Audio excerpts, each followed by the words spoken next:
Hello बच्चों, आज हम फिर कंसाइनमेंट अकाउंटिंग को देखेंगे। पिछले वीडियो में हम लोगों ने कंसाइनमेंट अकाउंटिंग के मीनिंग को देखा था। उसमें ये एकदम बहुत शॉर्ट वे में हम कह सकते हैं कि जब कंसाइनर कंसाइनी के द्वारा जो भी गुड्स या माल भेजकर उनके द्वारा माल बेचा जाता हो, इस कंसाइनर और कंसाइनी के बीच में जो रिलेशन होता है या इस प्रोसेस को ही कंसाइनमेंट कहा जाता है।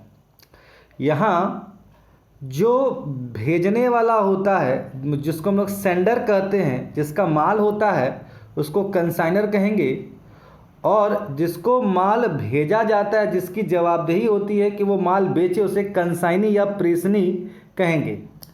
चलिए इस वीडियो को आगे बढ़ाते हैं और हम लोग आगे की ओर देखते हैं कि कंसाइनमेंट के फीचर्स क्या क्या हैं, मतलब उनकी विशेषताएं क्या क्या। देखिए सबसे बड़ी विशेषता यहाँ नज़र आ रही है। पॉइंट नंबर 1, यहाँ पर मेरे पास सिर्फ हिंदी के नोट्स हैं। मैं बाद में इसे इंग्लिश के नोट्स को भी फिर से एक बार और बताकर ख़त्म करूँगा, ठीक है। अभी फ़िलहाल जो है उससे मैं इसको आगे बढ़ाने का प्रयास कर रहा हूँ। देखिए पहला पॉइंट, प्रेषक एवं प्रेषिती मतलब कंसाइनर और कंसाइनी के मध्य प्रिंसिपल एवं एजेंट का संबंध होता है। मतलब प्रिंसिपल मतलब मालिक और कंसाइनी जो है वो एजेंट है। ध्यान रखिएगा, यहाँ मालिक का रोल किसका है? कंसाइनर का, और उसके अंदर काम करने वाले कौन है? कंसाइनी, मतलब वो एजेंट का काम क्या होता है? कमीशन लेके काम करना। दूसरा पॉइंट नज़र आ रहा है, प्रेषण की दशा में प्रेषणी को सिर्फ माल का अधिकार हस्तांतरित होता है, ना कि माल का स्वामित्व, ऑनरशिप। इसलिए माल का चालान विक्रय सेल नहीं है। इसका क्या मतलब हुआ? इस पॉइंट से ये कहा जाता है कि कंसाइनर सिर्फ कंसाइनी को माल की डिलीवरी देता है, मतलब वो अपने पास रख सकता है। अभी भी मालिक कौन है? कंसाइनर ही है। याद रखना, यहाँ अभी भी मालिक कौन है? कंसाइनर है। कंसाइनी सिर्फ उस वस्तु को कब्जा में रखा कि वो उसको बेच सके। यहाँ पर ध्यान रखना, कंसाइनमेंट में कभी भी कंसाइनर के द्वारा कंसाइनी को माल बेचा नहीं जाता है। चलिए तीसरा पॉइंट देखिए, माल के प्रेषण में माल की जोखिम प्रेषक के साथ रहती है। प्रेषणी प्रेषक की जोखिम पर माल बेचता है। देखिए यहाँ पर आपको बहुत शुद्ध हिंदी का प्रयोग किया गया है, लेकिन आप देखेंगे समझेंगे तो समझ में आ जाएगा। यहाँ पर बहुत अच्छे से समझाने का प्रयास किया कि यहाँ जो भी गुड्स भेजा जाता है कंसाइनर के द्वारा कंसाइनी को, तो सारा का सारा रिस्क कंसाइनर का है। ध्यान रखना, कंसाइनी का रिस्क नहीं है। मतलब कंसाइनी सिर्फ माल बेचता है, लेकिन किसके रिस्क पर? कंसाइनर उसको ये राइट देता है कि आप सिर्फ माल बेचो, जो भी नुकसान फ़ायदा होगा वो मेरा, क्योंकि कंसाइनी को सिर्फ कमीशन मिलता है, उसके अलावा उसको कुछ नहीं मिलता।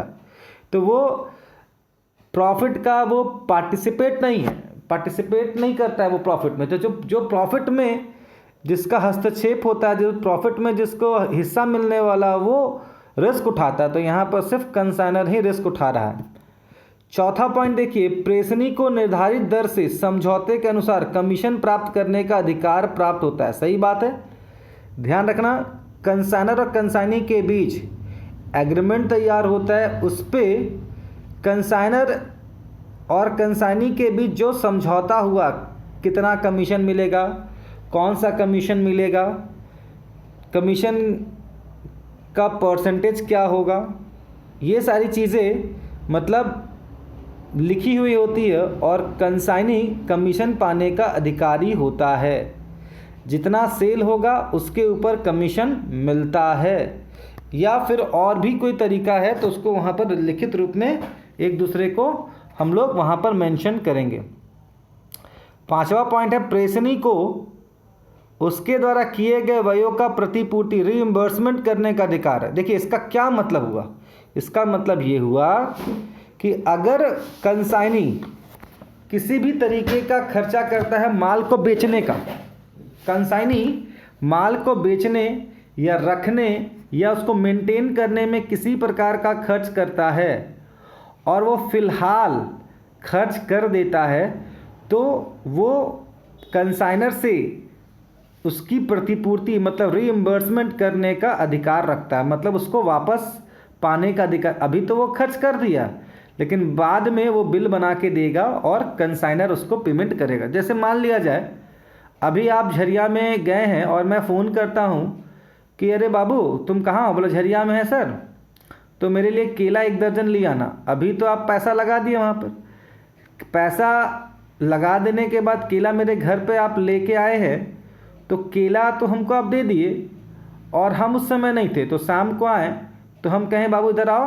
बोला क्या कितना पैसा खर्चा हुआ, बोला 80 रुपया, तो 80 रुपये हम निकाल के दे। इसका मतलब है हमने प्रतिपूर्ति कर दिया, मतलब फ़िलहाल तो आप खर्च किए लेकिन बाद में उसका पेमेंट हम कर दिए।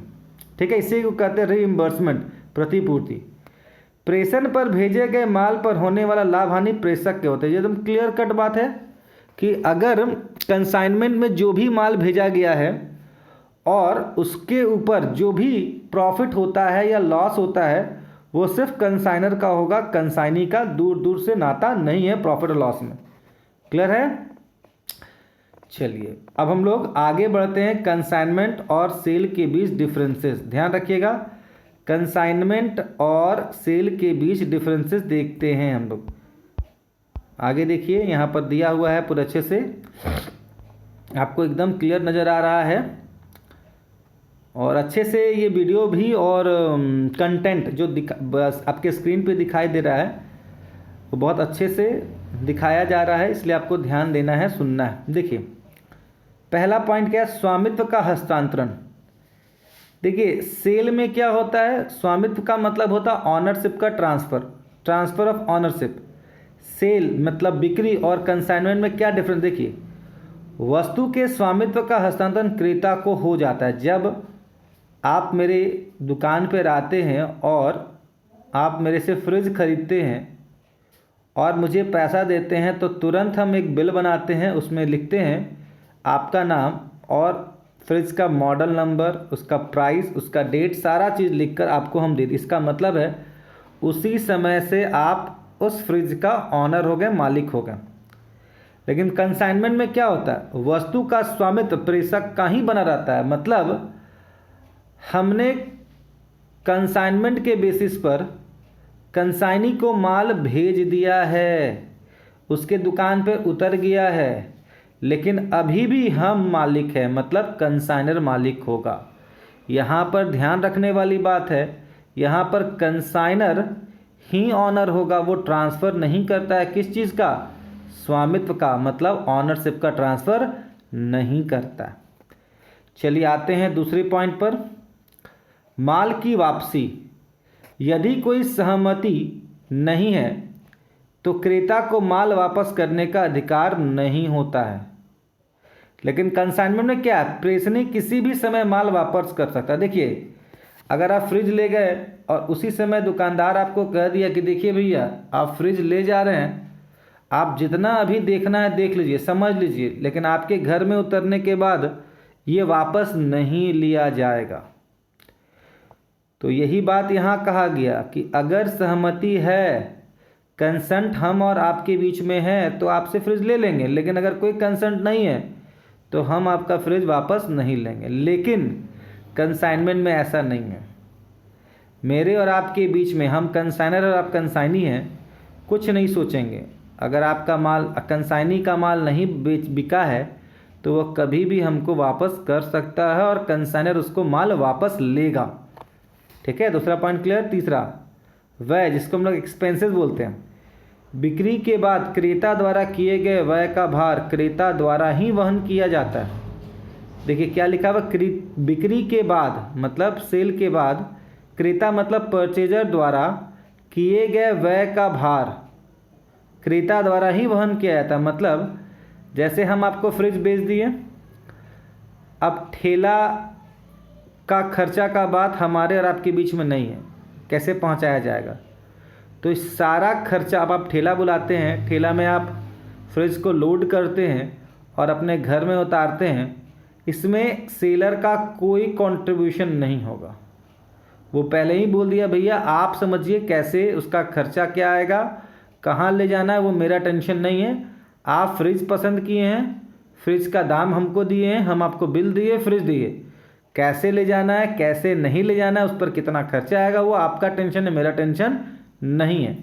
लेकिन कंसाइनमेंट में क्या है, आप देखिए तीसरा नंबर में, प्रेषणी द्वारा किए गए व्ययों को प्रेषक द्वारा वहन किया जाएगा। मतलब कंसाइनर ने माल भेजा किसके पास, प्रेषणी मतलब कंसाइनी के पास।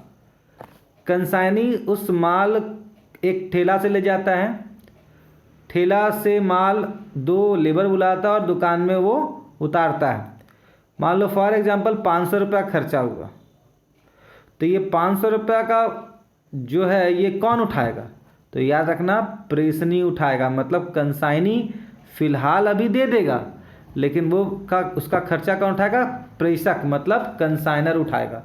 मतलब कंसाइनर की ये जिम्मेवारी है माल भेजने का, क्योंकि सारा माल का जो मालिक है वो कौन है, कंसाइनर है। कंसाइनी तो एक एजेंट है। चलिए अब देखते हैं चौथा, आपसी संबंध। जैसे ही माल की सुपुर्दगी तथा भुगतान हो जाता है, दोनों पक्षों के संबंध समाप्त हो जाते हैं। मतलब हम बात करें सेल्स का, देखिए जैसे ही आपको हम डिलीवरी किए, आप पैसा दिए, हमारे और आपके बीच में रिलेशन जो है वो समाप्त हो जाता है। लेकिन प्रेषक तथा प्रेषणी का संबंध प्रधान तथा एजेंट का होता है, जब तक इन्हें समाप्त नहीं किया जा सकता जारी रहेगा। मतलब प्रिंसिपल और एजेंट के बीच हमेशा यहाँ पर क्या रहेगा, रिलेशन रहेगा। ये दोनों एकदम लिखित रूप से या किसी भी तरीके से टर्मिनेट नहीं किया जाएगा, तब तक यहाँ बना रहेगा। 5वां नंबर देखिए, पॉइंट भुगतान।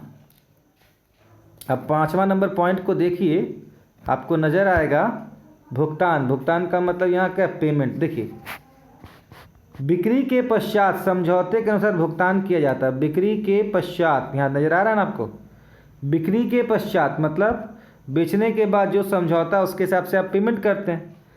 लेकिन यहाँ क्या, जो ही बिक्री होती है प्रेषणी प्रेषक को भुगतान करता है, अन्यथा कोई भुगतान नहीं किया जाता। जो ही बिक्री होती है प्रेषणी मतलब कंसाइनी प्रेषक को भुगतान करता। एकदम क्लियर बात है। डे टू डे जितना भी माल बेचा जाएगा उसका पेमेंट किसके खाता में चला जाएगा, हमेशा ध्यान रखिएगा, प्रेषक मतलब कंसाइनी के खाता में डालता चला जाता है। चलिए आगे देखते हैं हम लोग। जोखिम, यहाँ आपको नज़र आ रहा है जोखिम। चूँकि क्रेता वस्तु का स्वामी है, मतलब खरीदने वाला यहाँ क्या, उसका मालिक है, वस्तुओं की जोखिम क्रेता पर होती है। मतलब जोखिम जो है वो किसके ऊपर होगा, क्रेता मतलब खरीदने वाला। हम दुकानदार आपको माल बेचा, पैसा लिया, बिल दे दिया, इसका मतलब आप मालिक हो गए। अगर ले जाते वक्त अगर कुछ भी हो जाता है तो खरीदने वाला जिम्मेवार होगा। लेकिन इसमें नहीं होता, यहाँ पर क्या है, प्रेषक ही। अगर वो प्रेषणी ले जाता है, कंसाइनी ले जा रहा है और कुछ गड़बड़ हो जाता है, टूट जाता है, फूट जाता है, तो नुकसान किसका होगा, प्रेषक मतलब कंसाइनर का ही होगा। मतलब सारा जोखिम किसका है, प्रेषक का ही है। चलिए लाभ हानि, यहाँ बताया पूर्ण बिक्री पूर्ण होने पर लाभ अथवा हानि क्रेता की होती है। सही बात है, यहाँ किसका है, यहाँ पर क्रेता की होती है। बिक्री पूर्ण होने पर लाभ अथवा हानि क्रेता मतलब खरीदने वाला का होता है। लेकिन इसमें क्या करता है, किसका लाभ होगा, प्रेषक, क्योंकि प्रेषणी तो कमीशन पाने वाला व्यक्ति है ना, उसके अलावा तो कुछ है नहीं। लास्ट विक्रय लेखा, क्रेता तथा विक्रेता को विक्रय लेखे भेजने की आवश्यकता है। ये अकाउंट सेल इसको कहा जाता है। ये यहाँ पर नहीं बनता है, लेकिन यहाँ पर बनाया जाता है, जो हम आपको बाद में बताएंगे अच्छे से। चलिए अब आगे हम लोग देखते हैं। देखिए यहाँ ध्यान रखिएगा, एक आदमी काम करता है तो काम करने के बदले उसको पैसा मिलता है। काम करने का पर्पस ही होता है पैसा कमाना। तो यहाँ कंसाइनर के बिहाफ में काम करता है तो उसके बदले में उसको क्या मिलता है, कमीशन। उस कमीशन के लिए ही वो काम कर रहा है, तभी तो उस कमीशन से ही अपना परिवार चलाएगा। तो ध्यान रखिए, कमीशन का यहाँ 3 तरह का होता है। कमीशन यहाँ कितने तरह का होता है, 3 तरीके का। आप देख रहे हैं, आपकी स्क्रीन में नज़र आ रहा है यहाँ पर पहला है जनरल और ऑर्डिनरी कमीशन। देखिए यह कमीशन प्रेषणी द्वारा बेचे गए माल की कुल रकम, मतलब यहाँ देखिए अगर वो नगद या उधार बेचा है तो उसको कमीशन मिलेगा। अगर वो मान लो 100 रुपया का नगद बेचा, 100 रुपया का उधार, तो टोटल कितना हो गया 200 रुपया का सेल हुआ, और कमीशन उन लोगों के बीच में कितना फिक्स हुआ 10%। तो वो कमीशन कितना लेगा, वो 200 रुपया इंटू 10/100, ध्यान रखना ऐसे बनेगा। मतलब 100 रुपया नगद और 100 रुपया का उधार, तो टोटल कितना है ये देखना है यहाँ, ये सबसे इम्पोर्टेंट है। ठीक है, आगे बढ़ें। देखिए अब इसके बाद आपको नज़र आ रहा है परिशोधन कमीशन, जिसको हम लोग कहते हैं डेल क्रेडियर। ये इम्पॉर्टेंट है, आपको समझना ज़रूरी है, इसको हम लोग एक्सप्लेन करते हैं। देखिए कभी कभी ऐसा देखा गया है कि एक कंसाइनी को ये कहा जाता है कि आप माल बेचो, कंसाइनर के द्वारा तो ये कहा गया, लेकिन नगद नहीं बिक रहा है, वो जितना बिकना चाहिए था उतना नहीं बिक रहा है। तो एजेंट से पूछा जाता है कि माल क्यों नहीं बिक रहा है, तो बोला सर उधार यहाँ खोजने वाला है, तो उधार बेचो। तो बोला उधार बेचेंगे तो डूबने का चांस ज़्यादा रहेगा, आप रिस्क लेंगे। बोला ना ना ना ना।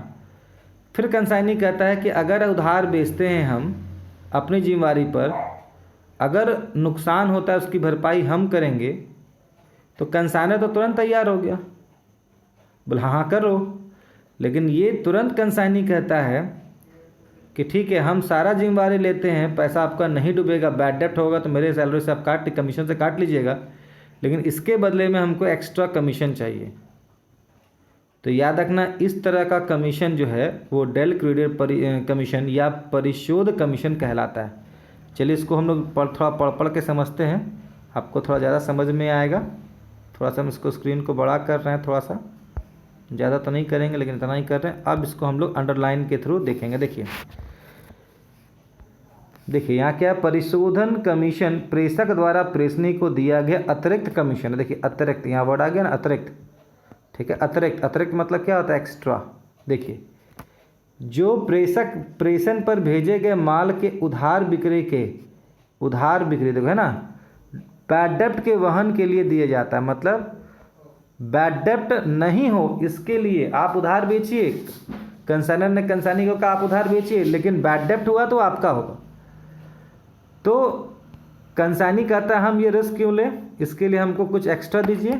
तो कभी कभी प्रेषणी इस बात का उत्तरदायित्व अपने ऊपर लेता है कि यदि उसके द्वारा उधार बेचे गए माल का रुपया ना मिला और बैड डेप्ट के कारण हानि हो जाती है, तो वह इसकी क्षतिपूर्ति कर देगा। मतलब देखिए फिर वही बात, क्षतिपूर्ति कौन करेगा, कंसाइनी कह रहा है कि अगर हम बैड डेप्ट होता है तो उसकी प्रतिपूर्ति हम करेंगे, मतलब उसको कंपनसेट हम करेंगे, हम देंगे। इस उत्तरदायित्व के लिए एजेंट को साधारण कमीशन के अतिरिक्त अलग से कमीशन मिलता है। मतलब जितना वो बेचा नगद उधार उसका तो कमीशन मिलेगा, साथ ही साथ एक्स्ट्रा कमीशन भी मिलेगा। किसको कौन देगा, तो पहला तो सबसे पहले जानिए कि total sale into rate of, देखिए आपको नज़र आ रहा है यहाँ पर, हमने आपको दिखा रहे हैं, ये आपको टोटल सेल के ऊपर मिल रहा है, लेकिन इसके एक्स्ट्रा क्या मिला, देखिए एक्स्ट्रा मिलेगा यहाँ पर डेल क्रेडिट कमीशन है। देखिए जितना वो उधार बेचा और जितना उसका रेट फिक्स हुआ उसके हिसाब से उसको मिलेगा, यही है यहाँ पर डेल क्रेडिट कमीशन। मतलब यहाँ उसको दो कमीशन मिलता है, पहला टोटल सेल के ऊपर जिसमें कैश और क्रेडिट दोनों, और यहाँ पर जो डेल क्रेडिट कमीशन है क्रेडिट के ऊपर, जितना वो उधार बेचा है उसके हिसाब से उसको मिलेगा। चलिए अब हम लोग आते हैं ओवर राइटिंग कमीशन। ये आपके लिए एक नया है, इसको हम लोग देखते हैं, थोड़ा सा समझते हैं।